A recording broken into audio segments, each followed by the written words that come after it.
Bismillahirrahmanirrahim. Alhamdulillahi rabbil alamin. Wassalatu wassalamu ala rasulillahil karim Sayyidina wa nabiyyina Muhammadin wa ala alihi wa sahbihi ajma'in wa ba'd. Assalamualaikum warahmatullahi wabarakatuh. Izinkan kita mengawali dengan bersama bermohon pada Allah Subhanahu wa ta'ala, semoga setiap kita tanpa kecuali senantiasa dalam naungan rahmat, ridha dan cinta Allah Subhanahu wa ta'ala. Kita ingin bertanya terlebih dahulu pada diri kita, apa pentingnya ilmu? Mengapa harus ada ilmu? Dan apa kedudukan ilmu di hadapan Allah Subhanahu wa ta'ala? Kita akan mulai kajian kita dengan Quran surah kedua Al-Baqarah di ayat 31.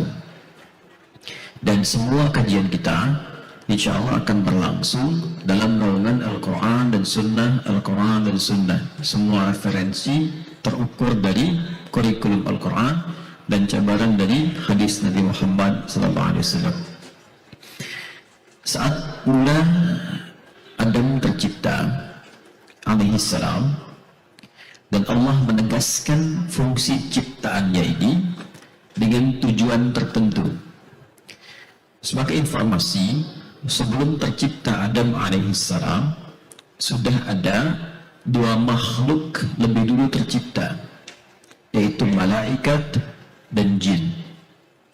Malaikat dicipta dari cahaya dan bawaannya, unsurnya dihiasi seluruhnya dengan sifat takwa. Takwa adalah akumulasi dari semua sifat kebaikan. Karena itu, melekat semua potensi sifat baik pada malaikat dan tidak ada melekat sifat salahnya. Jadi satu-satunya makhluk yang dicipta oleh Allah Subhanahu wa ta'ala yang tidak pernah kenal salah itu malaikat. Quran surah ke-66 At-Tahrim di ayat yang ke-6. La ya'sunallaha ma amarahum wa yaf'aluna ma yu'marun. Tipikal malaikat itu dia tidak kenal salah, tidak pernah bermaksiat kepada Allah dan mengerjakan tugas sesuai dengan tupoksinya. Yang menurunkan wahyu saja. Yang mencabut nyawa saja. Tak pernah berganti tugas, tak pernah bermaksiat. Maaf, pernah dengar malaikat Jibril korupsi ayat? Tidak ya? Dan kalaupun ada hamba yang sangat menyebalkan untuk dicabut nyawa, malaikat maut tetap tidak pernah berganti dengan Mikail misalnya. Semua tupoksinya sama. Makhluk yang kedua adalah jin. Jin dicipta setelah malaikat, sebelum manusia. Dalilnya Quran surah ke-15 Al-Hijr di ayat ke-27. Wal janna khalaqnahu min qablu min naris samum. Dan golongan jin itu diciptakan oleh Allah sebelum manusia. Pasca malaikat, sebelum manusia, min naris samum, dari bahannya api yang menyala-nyala. Dan nanti dari turunan jin ini melahirkan iblis diantaranya. Iblis itu asalnya dari jin yang sangat taat sekali, yang dia diberikan kesempatan tinggal di alam bagian tertentu di langit, tapi bukan bagian yang paling tinggi. Tapi pengabdiannya kepada Allah begitu tinggi, taat sekali, sehingga di alam malaikat pun dia viral, dikenal dengan nama Azazil, dari kata Azza yang diagungkan, Il karena selalu mengagungkan Allah Subhanahu wa ta'ala. Hanya sayang nanti karena satu kejadian, ya, dia tertutup semua kebaikannya karena ada rasa sombong dalam dirinya. Sombong itulah yang menutup semua kebaikan itu, sehingga semua yang baik-baik yang tadinya disanjung malaikat tertutup karena kesombongannya ini. Dari sinilah kemudian Allah mengharamkan sifat sombong pada semua hamba dan mengatakannya sebagai bagian dari jubah kebesarannya. Kisah itu ditemukan diantaranya di Quran surah ke-7 Al-A'raf di ayat 11 sampai dengan 12. Qala ma mana'aka alla tasjuda idh amartuk qala ana khairum minhu khalaqtani min narin wa khalaqtahu min tin. Kenapa engkau tidak mau sujud ketika aku perintahkan? Maka iblis menjawab, ya Allah, karena aku lebih hebat dibandingkan dengan dia, makhluk ketiga, maka tidak level yang lebih tinggi, mesti sujud kepada, hormat kepada yang rendah. Aku diciptakan dari api, dia dari tanah. Tahu dari mana kemudian, Bapak Ibu sekalian, dia menjadi iblis? Iblis dari kata balasa, lawannya labisa. Labisa itu pakaian luar, pakaian baik yang menutupi yang buruk. Ya, nanti wujudnya disebut dengan libas. Walibasu taqwa dzalika khair. Quran surah ke-7 ayat 27 misalnya. Ya bani Adam qad anzalna 'alaikum libasan yuwari sawatikum wa risha walibasu taqwa dzalika khair. Jadi kalau ada yang kurang baik terlihat, kita ingin tutup dengan yang baik, maka penutupnya disebut dengan libas namanya. Ada sesuatu yang terbuka, kalau terbuka nggak enak kelihatannya. Yang terbuka nggak enak itu aurat namanya.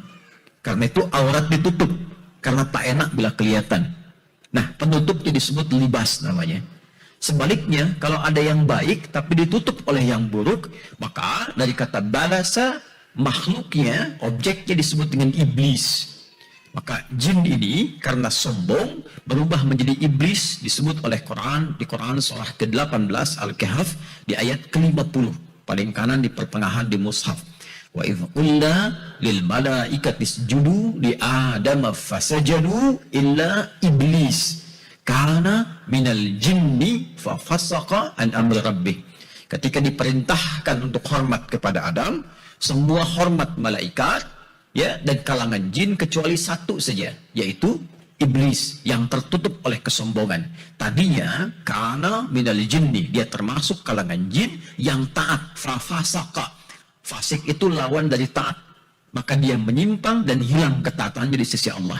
Nah, dalam situasi itu saya ingin masuk kepada makhluk yang ketiga. Kenapa dia kemudian jadi sombong? Karena tak mau hormat pada makhluk yang ketiga ini. Siapa makhluk ketiga ini? Itulah yang dicipta setelah jin, diungkap di Quran surah ke-15 ayat ke-28, dan di sini kita akan memulai. Quran surah 15 Al-Hijr ayat ke-28. Wa idh qala rabbuka lil malaikati inni khaliqun basyara. Dan idh itu berarti ingat, pahami, renungkan. Jadi kalau Anda membaca Al-Quran, kita menemukan kata idh itu bukan sekedar minta diingat, tapi minta dipahami, minta dipelajari, minta direnungkan peristiwa itu, sehingga menjadi ibrah untuk kita semua. Pelajaran yang menginspirasi, kalau baik teruskan, kalau buruk hindari, karena kemungkinan itu terjadi di masa yang akan datang. Kata Allah, wa idh qala rabbuka lil malaikah, dan pelajari, renungkan, pahami ketika Rabbmu memerintahkan, berfirman pada malaikat, menyampaikan, ini sungguh aku menegaskan, khaliq, akan mencipta. Nah, hanya dalam Al-Quran, satu-satunya kitab di muka bumi, yang Rabbnya, Tuhannya langsung mendeklar, saya pencipta. Bahkan kalau Anda compare dengan kitab suci atau kitab yang dianggap suci dimanapun, hanya akan di Al-Quran Anda temukan, saya Allah, sembah saya. Cuma di Al-Quran. Ya, dan biasanya yang mendeklar seperti itu, yang pede punya sifat itu. Anda kalau pede memiliki sesuatu, Anda akan katakan, saya punya ini. Kalau tidak, tak mungkin Anda ungkapkan. Allah dengan pede menyampaikan, karena Allah punya sifat itu. Saya Tuhan, sembah saya. Saya Allah Khaliq. Nah, saya akan mencipta makhluk baru, kata Allah, basyara, yang bahannya bukan dari cahaya, bukan dari api, tapi bashar. Bashar disebutkan 35 kali dalam Al-Quran. Ya, bashar.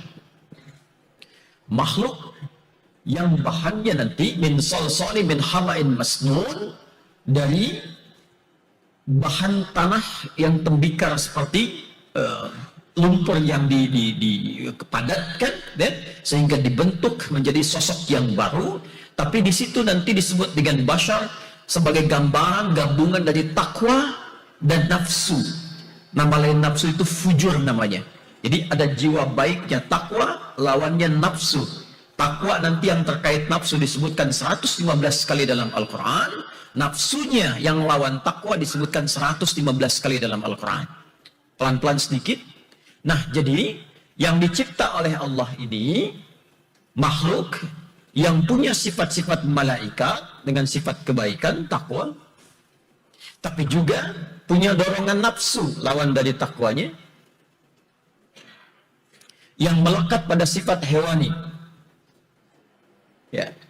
Jadi kalau malaikat tidak kenal salah, iblis tidak kenal benar, kalau manusia dia di tengah-tengahnya. Dia ada potensi benar, takwa, sifat malaikat, tapi saat yang bersamaan ada potensi hewan, nafsu yang juga tidak kenal kebaikan. Ya, tidak kenal baik yang maksud di sini bukan dalam konteks maksiat. Ini yang kelak kemudian dimanfaatkan oleh setan. Jadi dia ada di tengah-tengah. Malaikat kalau dia soleh tidak usah dipuji karena memang bawaannya pasti soleh. Tidak ada kerjaan memuji malaikat. Hebatnya malaikat Jibril memang hebat. Karena memang jadi baik itu tidak ada dorongan bagi malaikat untuk berjuang, nggak ada perjuangannya. Pasti baik. Tapi manusia bashar ini untuk menjadi baik, mengoptimalkan takwanya, dia harus berjuang dulu mengendalikan nafsunya. Disinilah Allah ingin tunjukkan ada tugas khusus yang tugas ini tidak akan bisa diemban oleh malaikat, tak akan mampu diemban oleh jin, tapi hanya akan mampu diemban oleh makhluk yang ketiga. Namanya bashar. Dia harus punya nafsu untuk mendorong tugas dia maksimal saat dikerjakan. Dan ini akan mensupport kepada takwa sehingga tugas yang akan ditunaikan bisa berjalan sempurna. Apa tugasnya? Saya cepat sekali. Pindah ke Quran, surah kedua, di ayat yang ke-30. Wa idh qala rabbuka, dengan kalimat yang sama. Lil malaikati inni ja'ilun fil ardi khalifah. Baik, yang tadi khaliqun basyara, makhluknya. Saya mencipta bashar. Yang ini fungsinya. Kenapa Allah menciptakan bashar ini? Kata Allah, inni ja'ilu fil ardi khalifah. Saya akan berikan misi baru kepada bashar ini untuk menjadi khalifah. Di mana? Fil ardi, al-ard. Pelan-pelan. Ardun itu asalnya tempat yang dipijak. Saya ulang, tempat yang dipijak. Jadi kalau kita bertempat sekarang di bumi, nggak mungkin kita pijak bumi semua. Ya, pasti ada yang berpijak di Amerika, ada yang berpijak di Indonesia, ya, ada yang dipijak di Malaysia dan sebagainya. Nah, di tempat mana kita ditempatkan oleh Allah di bagian bumi itu, disitulah kita berfungsi sebagai khalifah. Apa itu khalifah? Khalifah itu punya 3 makna. Yang pertama, sesuatu yang melahirkan manfaat. Jadi dimanapun Anda berpijak, selalu tampilkan manfaat dalam kehidupan. Bagian dari tubuh kita, kalau memandang yang bermanfaat. Jangan sampai selama hidup memandang yang tak bermanfaat. Kalau bertutur, berbicara yang bermanfaat. Jangan sampai keluar di lisan sesuatu yang tidak bermanfaat. Kalau mendengar yang bermanfaat sampai dengan ujung kaki. Nah, dengan itulah, dengan sifat itu kita dimuliakan. Ya, Quran surah ke-17 ayat 70. Walaqad karramna bani Adam. Kami telah muliakan bani Adam, anak cucu Adam, dari semua makhluk, baik dari malaikat, baik dari jin, baik dari hewan. Ya, dimuliakan dengan apa? Dengan dasar penciptaannya ini. Jadi Allah sudah menugaskan manusia. Dengan tugas ini dia menjadi mulia dan Allah jaga dari ujung kepala sampai ujung kaki dengan sifat yang diberi nama dengan khalifah. Karena itu, kalau Bapak Ibu cek dalam Al-Quran, temukan semua unsur fungsi tubuh dari ujung kepala sampai ujung kaki, tidak pernah disebutkan kecuali semua baik. Sila bandingkan dengan kitab-kitab lain yang berbicara tentang fungsi tubuh manusia. Cuma Al-Quran yang paling lengkap. Ya, kita ambil misalnya mata. Apa fungsi mata? Bukan. Jangan salah, bukan melihat. Bukan melihat. Kalau cuma melihat, kambing melihat. Ayam melihat. Elang melihat. Dan mata elang lebih tajam dibandingkan dengan mata kita. Elang di udara, anak ayam terlihat. Kita terbang di udara, anak sendiri tak nampak ya. Ya? Tapi ingat, mata elang tidak dihisap, mata kita dihisap. Fungsi mata itu bukan melihat, tapi melihat yang baik-baik. Tak pakai ya, melihat yang baik-baik. Ya. Contoh, surah Cahaya, surah 24. Quran, surah ke-24, ayat 30 untuk laki-laki, ayat 31 untuk perempuan. Qulil mu'minina, katakan pada orang-orang yang yakin dengan ketentuan Allah. Yaghuddu min absarihim, matanya hanya boleh digunakan melihat yang baik saja. Ketika yang dilihat itu tampak tak baik, palingkan. Memalingkan pandangan dari yang tak baik disebut dengan ghaddul basar namanya. Jadi ghaddul basar itu bukan tak boleh lihat. Lihat ketika yang dilihat ada nampak tak baik, palingkan. Untuk perempuan sama, ayat 31-nya. Wa kullil mu'minati yaghdudna min absarihinna. Dan viralkan, sampaikan pada perempuan-perempuan yang yakin dengan ketentuan Allah. Dan dia akan berpulang. Lihat yang baik, dilihat tak baik, palingkan. Lisan, turun dari mata, turun ke lisan misalnya. Jaga, katakan yang baik. Kata Nabi, man kana yu'minu billahi wal yawmil akhir, falyaqul khaira aw liyasmut. Sepanjang dia manusia, yakin akan pulang kepada Allah, jaga lisan. Cukup katakan yang baik, tak mampu diam. Maka diharamkan bagi lisan bertutur yang tidak baik. Haram itu seakar dengan kata hormah. Hormat itu dari bahasa Arab. Hormat dari bahasa Arab. Hormat, haram, hormat. Hormat, terjaga kemuliaan, wibawa kehormatan. Hukum haram diturunkan bukan untuk menyulitkan manusia, tapi menjaga kehormatan manusia supaya tetap mulia di hadapan Allah. Artinya apa? Allah menginginkan kita mulia. Kalau ditempuh hukum haram itu, kemuliaannya turun di hadapan Allah. Bisa lisan, fungsi lisan ini hanya boleh bertutur yang baik. Ketika ada di antara manusia bercakap yang tak baik, dia sedang merendahkan dirinya di hadapan Allah. Ketika ada orang berkata yang tidak baik, statusnya pasti akan merendah bahkan di hadapan manusia. Contoh, Quran surah 49 ayat 11 sampai 12. Ya ayyuhalladzina amanu la yaskhar qaumin qaum. Hai setiap insan yang merasa beriman, jangan saling mencela. Ya, Anda mencela saya sekarang, bisa langsung celak fulan. Itu ketika mencela, pasti orang lain akan merendahkan Anda. Nah, Allah tidak ingin Anda dianggap rendah karena Anda dicipta dalam keadaan mulia. Karena itu, turun ayat-ayat menjaga diri kita untuk menempatkan kita tetap dalam kemuliaan. Sampai ujung kaki. Ketika sampai ke ujung kaki, sempurna bisa kita jaga, maka berubah nama kita menjadi hamba Allah yang terkasih. Bukan sekedar manusia yang baik, tapi hamba Allah yang terkasih. Turunlah disebutkan di Quran, surah ke-25 Al-Furqan itu, wa ibadur rahmanil ladzina yamshuna 'alal ardi hauna wa idza khatabahumul jahiluna qalu salama. Hamba Allah yang terkasih itu, dia jaga ujung kepala sampai ujung kaki. Kadang-kadang maaf ya Bu, Pak, itu berlangsung bersamaan. Misal, Anda lihat handphone, YouTube, pengen lihat, oh ini tausiah bagus nih. Begitu Anda mau cek, ternyata ada iklan, tak bagus. Itu semakin tinggi tingkat khalifah yang kita miliki, keimanan kita pada Allah, itu baru nampak gini sudah Anda palingkan. Dan automatically biasanya lisan ikut, astagfirullah. Dan tak ada yang terlambat. Ya, tak ada yang terlambat. Misal lisan dulu tapi mata nggak berpaling. Astagfirullah, bagus. Haram ini, astagfirullah. Sama semua. Satu. Nama, lanjutkan. Yang kedua, khalifah itu juga berarti sesuatu yang menghadirkan kesuksesan. Jadi, selain kita beraktivitas menampilkan yang bermanfaat, apapun yang kita kerjakan, raih sampai sukses. Ya, raih sampai sukses. Jadi Anda mau sekarang apa yang dilakukan? Anda bisnis, bekerja.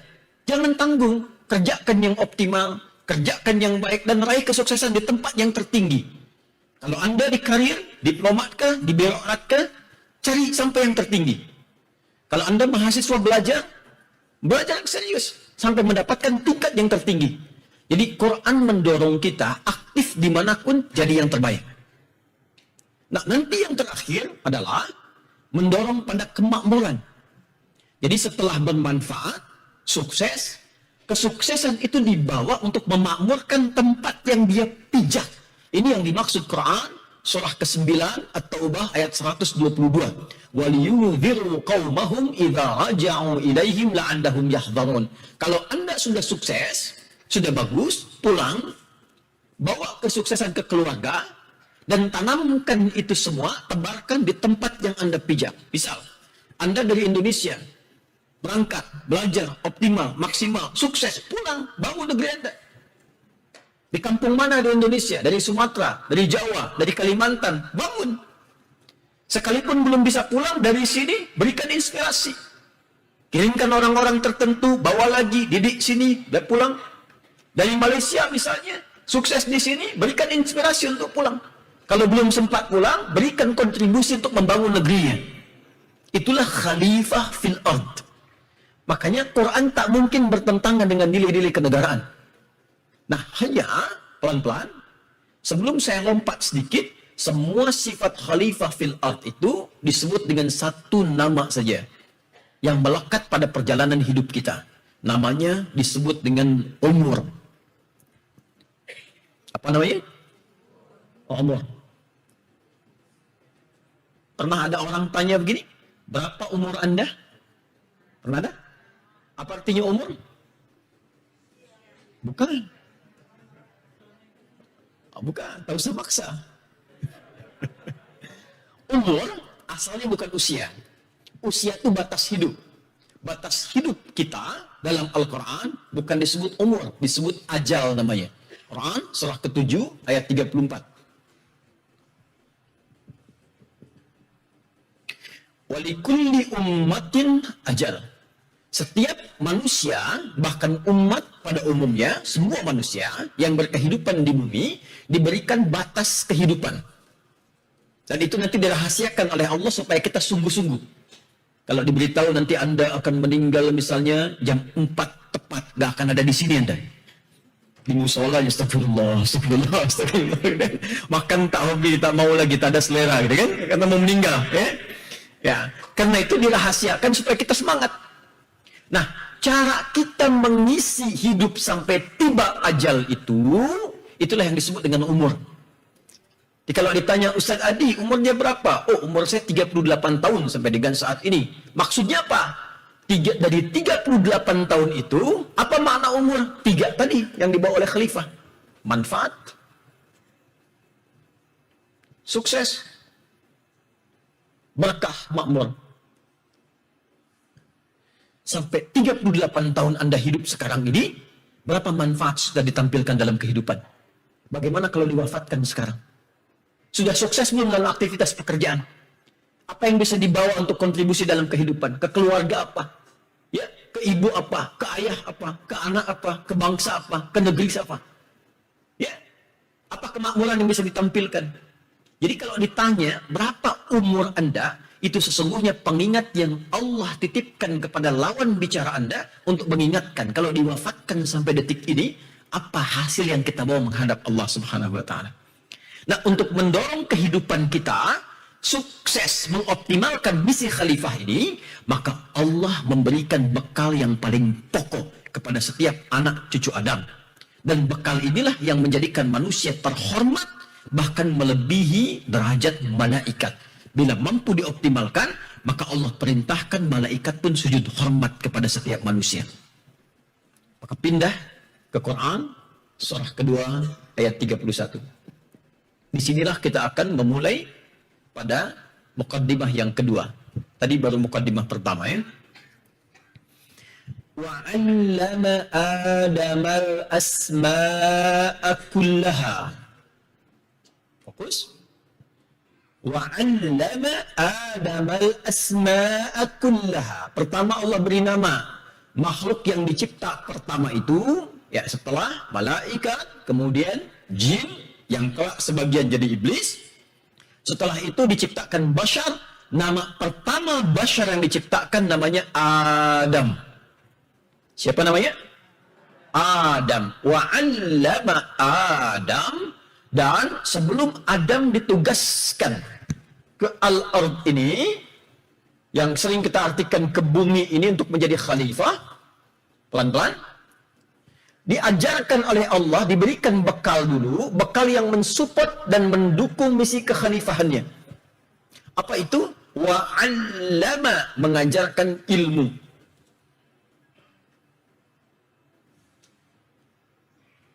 Fokus. Apa bentuk yang diajarkan? Al-asma kullaha. Para ahli tafsir berbeda pendapat tentang asma, tapi intinya saling melengkapi. Ada yang menafsirkan asma ini yang pertama tafsiran tekstual, ditelak langsung. Semua nama yang ada di bumi dan di langit. Ya, ini nanti terkait dengan memori. Di awal jumpa pernah ada yang bertanya, termasuk kepada kami, bagaimana dengan kapasitas ingatan atau memori seseorang. Allah menyampaikan, Allah mengajarkan kepada Adam semua nama yang ada di semesta. Saya mau tanya pada Bapak Ibu nih, di ruangan ini kira-kira ada berapa jenis nama nih? Hitung nih, meja, lampu, atap, ini ada berapa? Ini baru satu ruangan ini. Coba bayangkan, selangit dan bumi ada nama diajarkan kepada Adam alaihissalam. Yang ingin saya sampaikan, berapa kapasitas memori Adam itu untuk menangkap itu semua? Satu. Ada yang menafsirkan semua jenis ilmu yang dibutuhkan untuk membawa misi khalifah di bumi. Jadi artinya, nanti bertugas apapun di bumi, apa yang dikerjakan? Ada tugas pertanian, ada ilmunya. Ada perkebunan, bisa dikerjakan.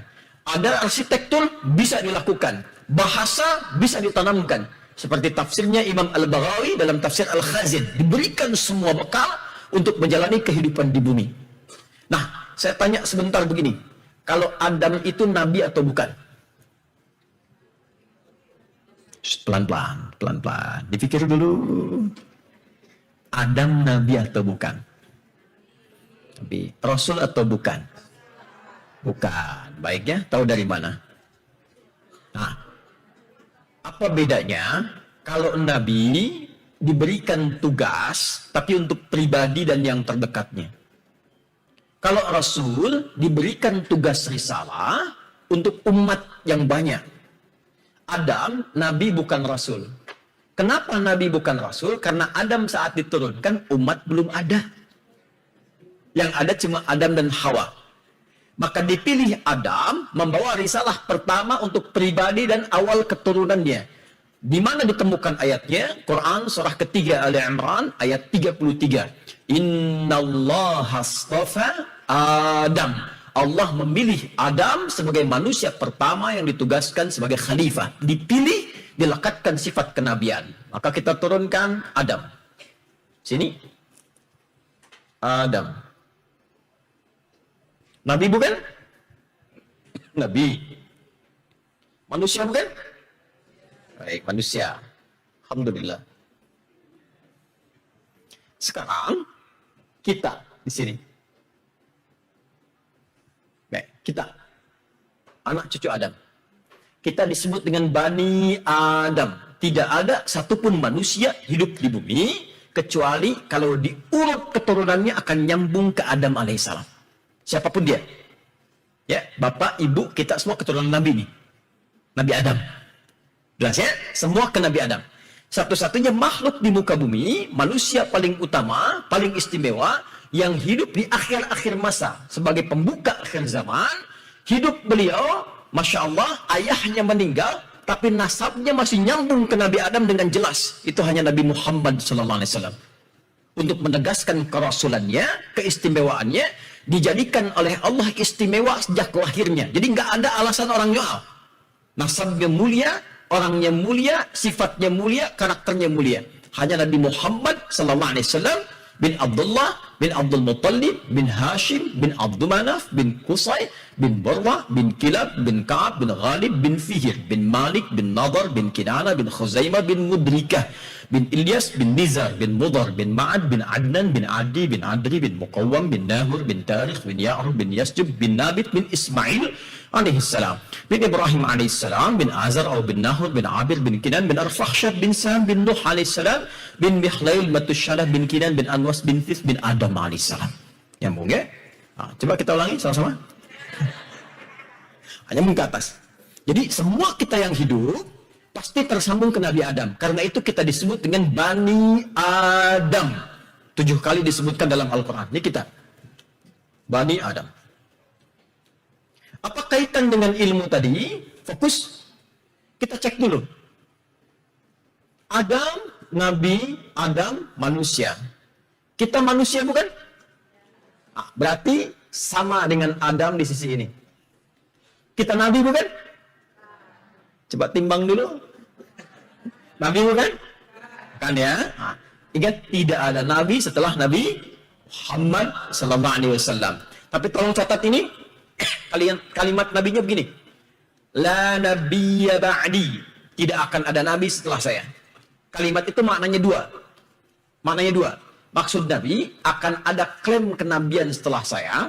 Kalau ada yang mengaku Nabi, tetap katakan tolak. La. Tidak. Jelas?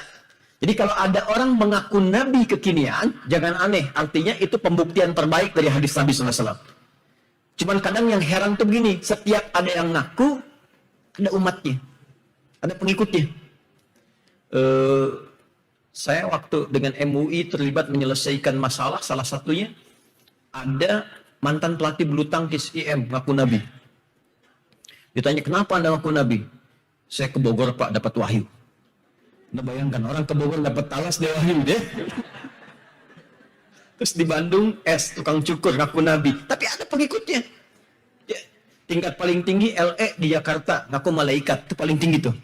Ya, pernah minta izin pada gubernur yang terdahulu untuk menurunkan, menyambut malaikat Jibril turun di Monas. Alhamdulillah ditangkap polisi, kemudian hukum 2 tahun untuk diberikan pembinaan. Polisi kita luar biasa, jangan teroris, malaikat tangkap tuh. Ya.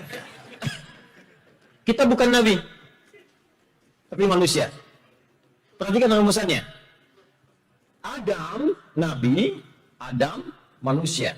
Bakal menjadi khalifah bisa maksimal kalau ada pengetahuan dibawa dan menjalankan misi ini dengan baik. Karena Adam Nabi bukan manusia biasa, maka bekal ilmunya memiliki fitrah kenabian.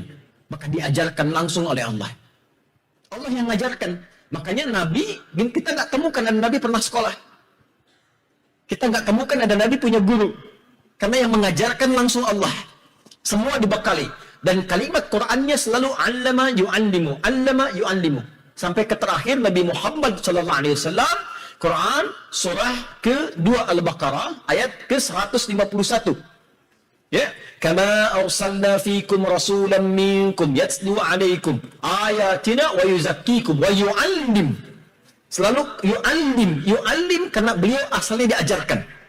Di semua nabi rasul tidak ditanamkan potensi tapi diajarkan langsung oleh Allah. Begini mengatasi umat, begini caranya, begini kalimatnya, begini bahasanya.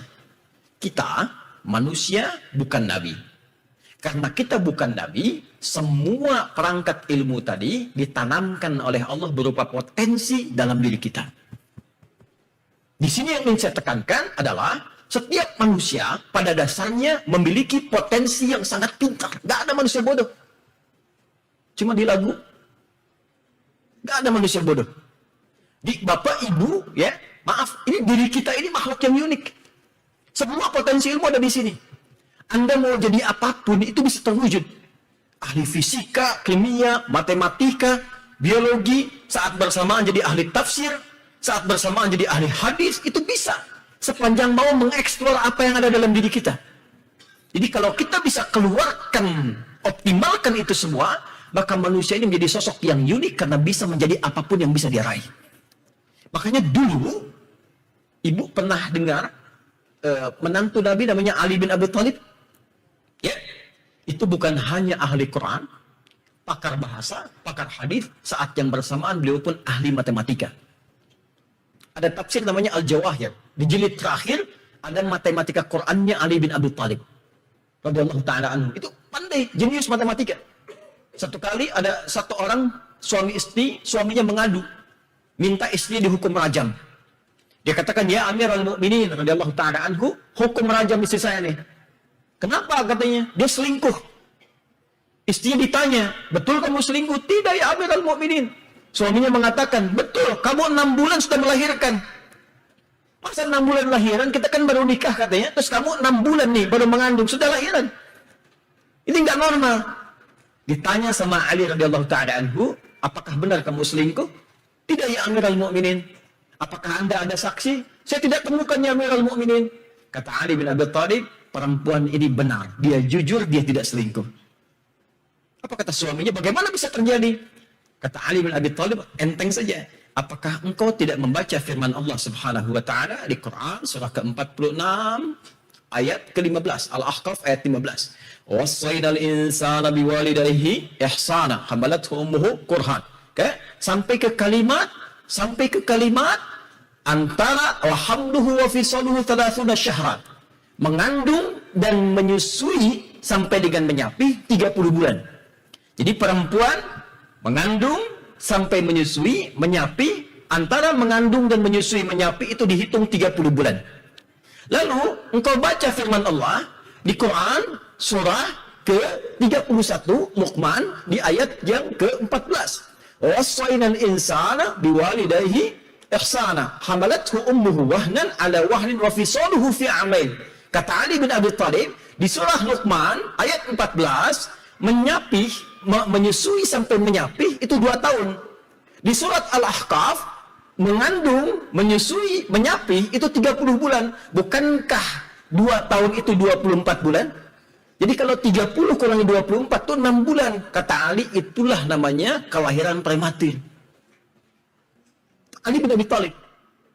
Jadi semua orang dulu itu, makanya kita kenal Al-Kindi, Al-Farabi, Ibnu Sina, Avicena, Averroes, Ibnu Jabar, ya, Ibnu Firnas, Jabir bin Hayyan, itu semua basicnya berasal dari basic yang dipraktekkan dari keterangan Nabi SAW. Nanti kita akan lihat. Nah, mereka tidak ahli di satu bidang saja. Averroes, Ibnu Rushd, itu dokter bedah, pemikir, ahli filsafat. Tapi tahukah Anda, beliau juga menuliskan kitab perbandingan agama, nama kitabnya Bidayatul Mujtahid. Sekarang dikaji di hampir semua dasar-dasar universitas. Membandingkan ini pendapat ini pendapat ini pendapat ini. Dokter bedah ngarang kitab fikih. Tuh. Dan banyak sekali. Ada yang ahli musik bersamaan hafal Quran. Ya, Ibnu Sina itu pakar di bidang tafsir, ngerti tafsir, hafal Quran. Ya, tapi saat yang bersamaan ahli di bidang filsafat, ahli di kedokteran, ya, ahli di fisika, itu ahli sekali. Ada 5 cabang ilmu yang dikuasai dan pakar di bidangnya. Jadi kalau kita mau mengeksplor diri kita semaksimal mungkin, itu bisa dilakukan. Pertanyaannya, bagaimana kita bisa mempercepat itu bisa muncul sehingga kita bisa berpotensi mendapatkan dengan cepat belajar apapun dan bisa dibawa untuk memudahkan tugas kita sebagai khalifah di bumi. Jadi kalau Anda mau jadi insinyur, apa ilmunya? Gali itu dari tubuh kita, keluarkan potensinya, maka ketika keluar, apapun yang dipelajari akan cepat dan mendorong kita mempercepat mencapai tujuan kita. Nah, hal-hal yang menjadikan kita mudah mengeksplor itu, maka dikumpulkan oleh para ulama, dibuat satu kurikulum, disebut dengan adab namanya. Pengantar kepada ilmu. Disinilah muncul adab menuntut ilmu. Ini dasar bahasan kita. Mukaddimah kedua selesai, kita masuk pada inti bahasannya. Berapa menit lagi saya? Udah jam, oke. Nggak pulang kita ya. Baik, yuk kita mulai. Apa saja adabnya? Jadi saya nerangkan dari awal sampai sini, singkatnya begini. Kalau kita ingin cepat mendapatkan ilmu, caranya bagaimana? Gitu ya? Ya, itu poinnya. Tapi ingat, percepatan bukan kelajuan. Karena di fisika itu ada kecepatan, ada kelajuan. Kelajuan cuma cepat tanpa arah. Kecepatan punya vektor, ada arahnya. Ya, jadi ada tujuan, ada arahnya, dan terukur dia. Saya senang fisika, jadi kalau ada kosong waktu, saya pergi ke toko buku, saya beli buku-buku fisika. Saya belajar. Saya masih belajar fisika, matematika, kimia. Ya, jadi kalau ada mahasiswa, Anda belajar di mana? Saya di ITB. Apa jurusan? Fisika. Pengen belajar dengan saya? Iya. Bawa semua kurikulum Anda, ajarkan pada saya, baru saya ajarkan Anda. Saya masih belajar sampai sekarang ya. Dan saya yang paling senang saya fisika. Ya, matematika, kimia. Sini, fokus sebentar. Yuk kita bagi 3 bagian dengan cepat sekali. Jika ada orang menginginkan cepat mendapatkan kekuatan untuk mengkaji potensi dirinya, sehingga mudah belajar apapun, mudah menangkap apapun, dan sulit mendapatkan lupa dari segi ingatan. Kan biasanya dari ingat dan lupa itu ada 4 tipe ya. Nanti kalau kita tempuh yang ini, jadi yang kelima nanti. Ya, 4 tipe itu ini. 1, cepat ingat, lambat lupa. 2, cepat ingat, cepat lupa. 3, lambat ingat, lambat lupa. 4, ini yang paling repot, lambat ingat, cepat lupa. Jadi kalau saya tanya Bapak Ibu Tuan Puan, lambat sekali, begitu ingat keluar lupa. Tapi kalau sudah lupa suka nggak ingat ya. Nah, kita ini akan masuk pada fase yang kelima. Yang kelima ini cepat ingat, sulit lupa. Jadi bukan mau ingat, mau lupa sulit. Biasanya kan utang yang begitu ya. Ini mau lupa susah. Jadi kita tuh nempel saja, mau lupa susah. Nah ini fase yang kelima yang akan coba kita keluarkan, adabnya seperti apa. Dan makanya para ulama mengatakan ada adab sebelum ilmu. 1, kita cepat menuntut ilmu. Saya belum keluarkan makna khalifah yang ketiga, nanti di akhir, yang keempat di akhir saya turunkan. Alhamdulillah ya Allah, jauh-jauh ke Boston, berangkat sendiri, terbang 26 jam, berangkat sendiri, nulis sendiri, mampus sendiri, Masya Allah. Allahu Akbar. Ampuni mana. Ya Allah.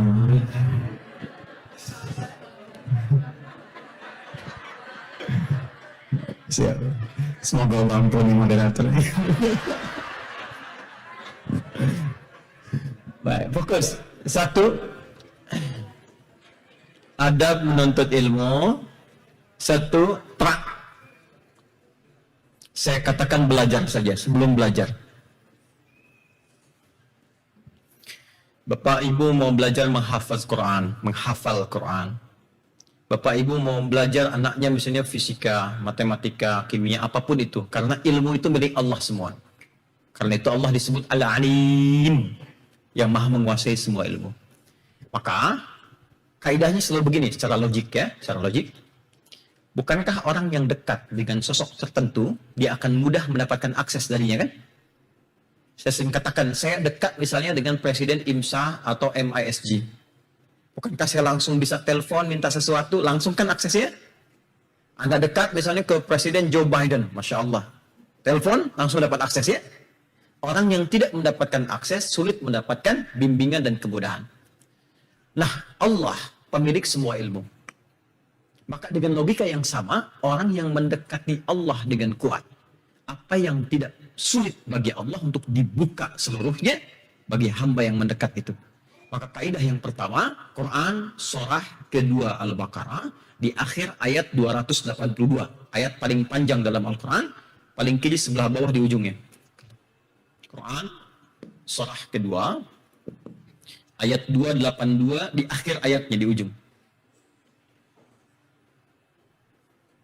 Fokus ya, nanti saya akan langsung ke praktek. Lihat ke ujung ayat langsung, paling kiri sebelah bawah. Wattaqullaha wa yu'allimukumullah. Tingkatkan takwamu kepada Allah, maka Allah akan berkenan membimbing dan menambahkan padamu pengetahuan. Bahasa kitanya mempercepat kita paham pengetahuan. Kaidah pertama, ini bagi kita seorang muslim ya, bagi kita muslim. Tingkatkan takwamu kepada Allah. Maka ketika takwa ditingkatkan, apa kaitan dengan ilmu? Kata Allah, ini Allah langsung menyampaikan, tingkatkan takwamu kepada Allah, maka Allah akan berkenan mengajarkan dan membimbing engkau mendapatkan pengetahuan. Jadi ilmunya bukan sekedar kita lelah pelajari, tapi langsung dibimbingkan oleh Allah untuk mudah memahami. Kadang-kadang begini, kalau ingin membaca sesuatu bisa langsung ingat. Diperdengarkan sesuatu langsung hafal. Yang paling menarik, baru dibacakan satu huruf dia paham. Oh, kesini maksudnya. Ada orang disampaikan sekali, paham? Tidak. 2 kali paham? Belum. Paham? Sekali lagi diulang. Ini baru 1 kalimat dia sudah mengerti. Nah, cara mendapatkan step itu, dekati pemilik ilmunya. Tingkatkan takwa kepada Allah. Apa di antara wujudnya? Yuk kita pelan-pelan saya beri contoh beberapa. Amalan takwanya apa? Amalannya, prakteknya. Tingkatkan takwa kepada Allah. Feedbacknya, Allah percepat mendapatkan pengetahuan. Sebelum belajar. Apa amalannya? 1, 2, 3. Saya jadikan 3 saja. Yang pertama, sholat.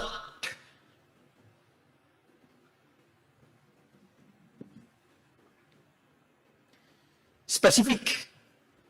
Kalau Anda ingin lebih, jangan cukupkan pada yang standar. Yang standar itu yang 5 waktu.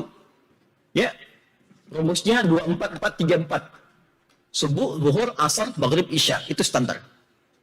Jadi kalau Anda ingin melebihi standar, tambah dari yang standar. Maka kumpulkan, di rahasia cepatnya, kumpulkan semua jenis menu sholat yang mungkin ditunaikan. Di luar yang sholat fardu. Misal, kita beri nama dengan sholat nafilah atau sholat sunnah. Spesifik, ada 2 jenis sholat sunnah yang sangat berpengaruh pada peningkatan pengetahuan. Kalau Bapak Ibu ingin melatih anaknya atau pribadinya untuk menguatkan ingatan dan menambah pengetahuan, jaga 2 hal ini. Pertama, sholat tahajud. Tahajud.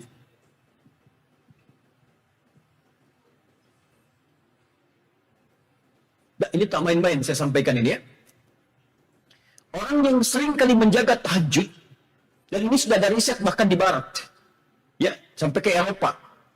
Dan dilihat di masanya sampai dicitrakan dalam suasana tahajud ini sampai sepertiga malam, suasana alamnya seperti apa, memori manusia bagaimana, keadaan dirinya seperti apa, dari istirahat sampai mendapatkan keadaan yang paling mudah bagi otak untuk menangkap sesuatu. Nah, ternyata dalam Quran ada isyarat-isyarat bagi orang yang rajin menunaikan sholat malam, Allah akan mempercepat ia mendapatkan kemudahan dalam menangkap sesuatu. Isyaratnya, misal, untuk praktek tahajudnya di Quran, surah ke-17, ayat 79 sampai dengan 81, kalau bisa sampai 82-nya, sampai ke ilmunya. Lalu, untuk tambahan ke pengetahuannya, Quran, surah 73, Al-Muzammil, ayat 1 sampai 20. Pelan-pelan. Aqimis salata liduluki syamsi ila ghasaqil laili wa Qur'an al-fajri inna Qur'an al-fajri kana masyhuda. Itu yang standar 78. Kalau Anda mau tambahkan ayat 79-nya. Wa minal laili fatahajjad bih. Dan dari sebagian malam, minnya sebagian, gak harus banyak dulu. Kalau sekarang subuh jam 5.45 misal, Anda boleh mulai dari setengah 5, jam 5. Kalau belum terbiasa, dekatkan ke fajar supaya nggak terlalu lelah.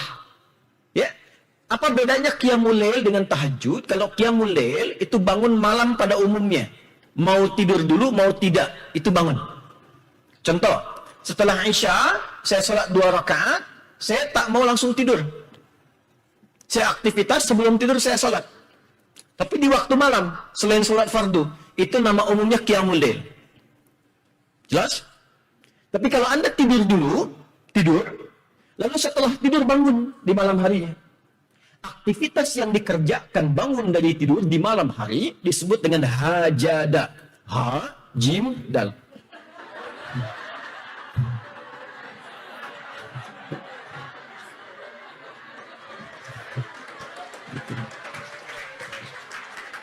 Oke.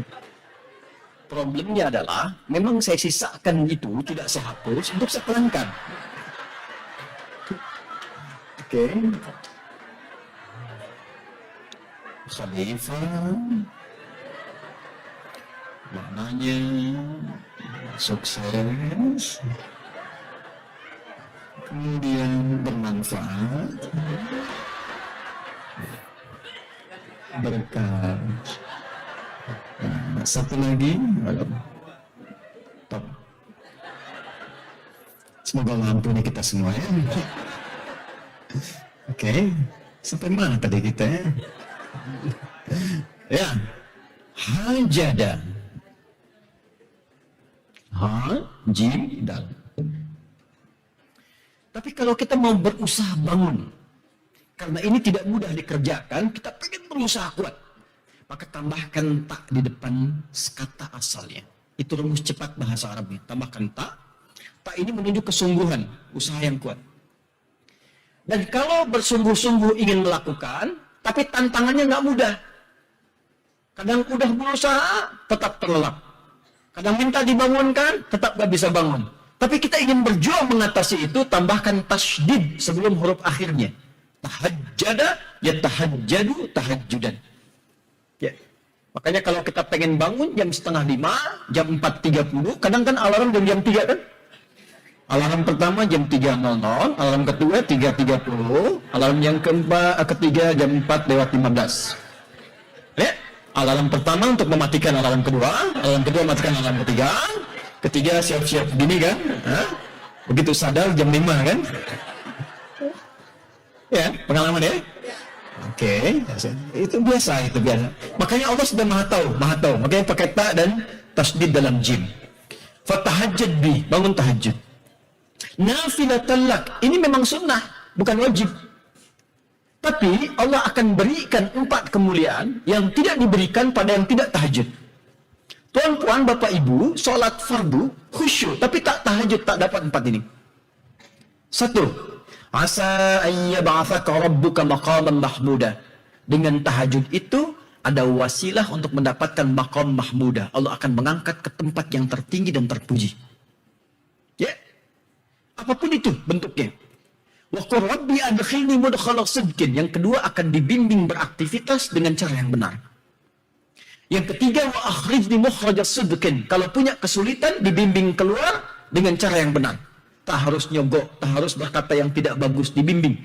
Yang keempat, kalau dia diganggu, diusili, dijahili, waj'alni min ladunka sultanan nasyara. Akan langsung dilindungi Allah tanpa perantara. Tapi poinnya bukan itu. Wa qul ja'al haqq wa zahaqal batil innal batila kana zahuqa. Langsung masuk ke ayat 82.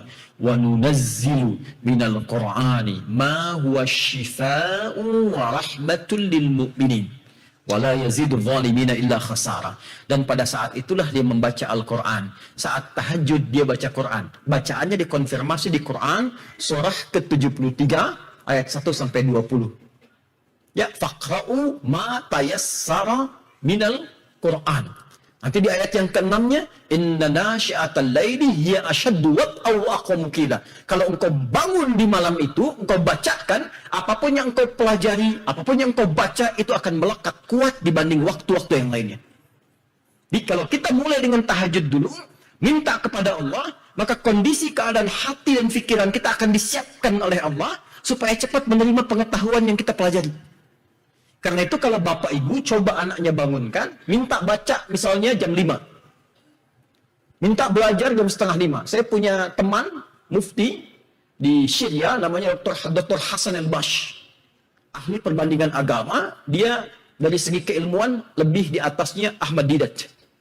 Jadi kalau kami diskusi itu sampai ke dalil, sampai ke macam-macam, saat di Tripoli, itu kebiasaan beliau bangun malam, setelah itu menulis.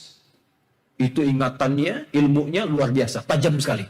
Ya, nah ini silahkan Anda cek riset-riset di Eropa. Orang yang bisa bangun seperti itu, Allah akan siapkan keadaan dirinya, kata Allah. Dibuat nyaman, tenang pikirannya, tentang keadaan dia. Lalu kalau dia mau interaksi dengan ilmu apapun, cepat akan dia peroleh. Dan melekat kuat pada dirinya. Itu satu, ya, tahajud. Yang kedua, duha. Salat duha. Duha dibagi 3. Awal duha, pertengahan duha, akhir duha. Awal duha itu kurang lebih 1 jam setelah subuh. 1 jam setelah subuh. Kalau dikonversi ya, namanya syuruk. Syuruk itu awal duha. Syuruk awal duha. Man sallal ghadata fil jama'ati, siapa yang salat berjamaah subuh, ya, atau dia tunaikan di masjid kalau ada masjid. Ya, kemudian thumma yaqudu yadhkurullah, dia enggak langsung pulang, zikir dulu kepada Allah.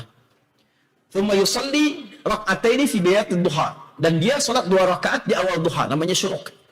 Ya, fakana alaihi ka ajrin hajjin wa umratin, dia mendapatkan pahala semisal haji dan umrah. Pahalanya ya, bukan sudah haji. Lihat pahalanya. Nah, ternyata selain mengondisikan kita sholat menghadap Allah, sholat duha juga menyiapkan diri kita untuk memudahkan menerima pengetahuan. Ya, kami dulu dibiasakan sebelum masuk kelas pagi-pagi itu sholat dulu. Sholat 2 rakaat. Tahajud selesai, mau berangkat sekolah, kadang sampai sekolah, ya kita ambil mampir ke masjid, sholat 2 rakaat. Saya punya pengalaman saat uji tesis. Jadi, secara singkat, alhamdulillah. Mau diuji, saya datang ke masjid dulu, sholat 2 rakaat. Baca, selesai. Jadi begitu masuk, mau ke ruang ujian, teman-teman yang lain ditanya semua, ada yang setengah jam, 1 jam dan sebagainya. Saya masuk ditanya, ma makna manhaj? Ma makna minhaj? Saya bilang, Syekh laisa minhaj, wa innama manhaj. Manhaj itu begini, begini, begini, minhaj begini, begini, begini. Oh, hafal alfiyah sedikit, tapi mau bait yang mana? Saya bilang. Baik, udah 2 pertanyaan. Penanya yang kedua, mau tanya? Tidak. Tanya ketiga, mau tanya? Namanya siapa? Dari mana? Ketawa-ketawa kita, 5 menit selesai. Begitu keluar, teman saya tanya, kenapa ketawa? Saya bilang, ya pengujinya ketawa, masa saya bersedih? 5 menit saya dapat A+. Jadi yang ditanya cuma 1 pertanyaan saja, tapi kita jawab secara komprehensif, selesai. Dan saya menulis tesis itu cuma dalam 4 hari. 500 halaman.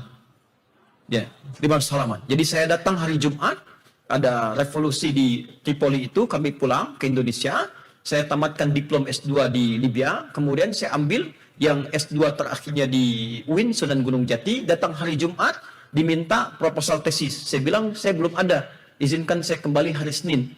Jadi saya pulang, datang, masuk ke kamar, saya mengasuh pesantren, di kamar khusus, saya diam di situ, saya sholat, kemudian saya coba tuliskan. Hari Senin jadi 500 halaman, saya pulang, berangkat ke Bandung, saya bawa. Saya setorkan. Ya, kemudian diperiksa, selesai. Saya selesaikan dalam 3 bulan S2 saya.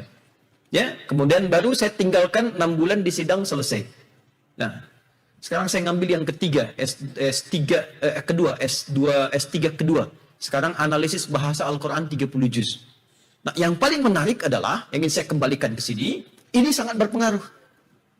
Jadi saya pesan pada Bapak Ibu, anak-anak itu yang dahulukan sholatnya. Bukan hanya akhlaknya akan jadi baik, akan dibuka oleh Allah kecerdasannya. Dan mohon maaf, yang memulai sholatnya, jangan tekankan anak dulu, Bapak Ibunya dulu.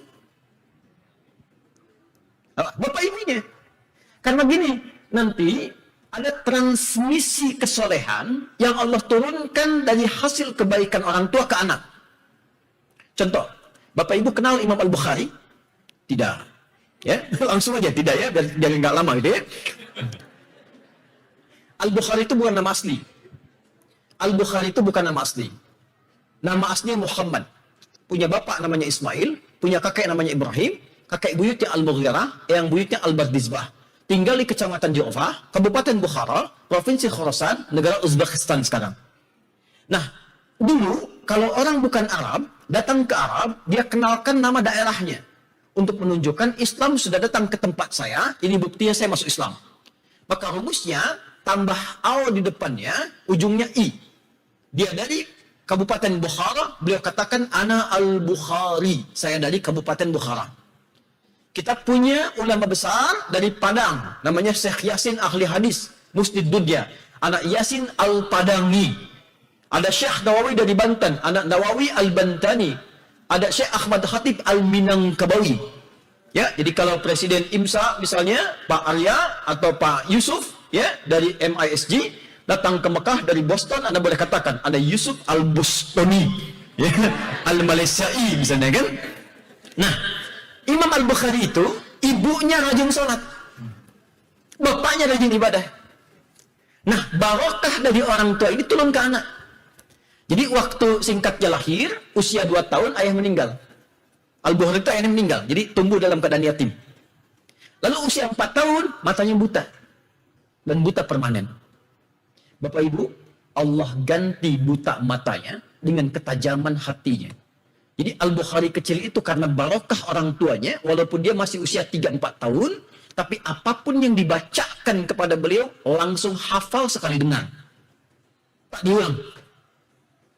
Dan tak ada langsung hafal semua. Ibunya menyekolahkan ia di Kutab. Kutab itu dasar sekolah pertama untuk ketakwaan. Diajarkan di situ Quran, sholat, dan ibadah dasar. Dikasih asisten untuk bimbing, karena buta, tak bisa lihat. Waktu dia berangkat, kemudian syekhnya membacakan surat Qaf di tempat beliau belajar.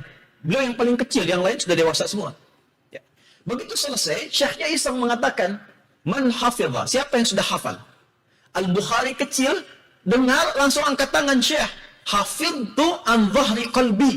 Saya sudah hafal dalam kepala saya. Jadi ada hafal di luar kepala, ada hafal dalam kepala.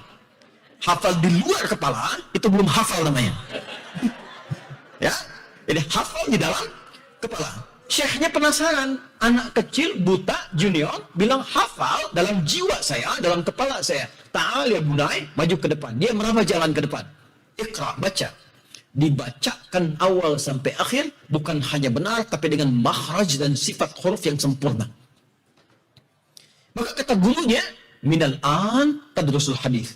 Mulai dari sekarang, Ananda konsentrasi ke hadis. Karena syekhnya tahu Quran itu lebih mudah karena ada jaminan untuk dimudahkan. Walaqad yassarna al-Qur'ana lidzikri. Kami sudah jamin yang ingin menghafal Quran akan dimudahkan. Nanti lain waktu ya kalau saya kesini lagi besok kita coba fokuskan betul kalau mau menghafal ya. Nanti ada input dan outputnya, belajar. Nanti sebelum pulang saya tes satu-satu misalnya ya.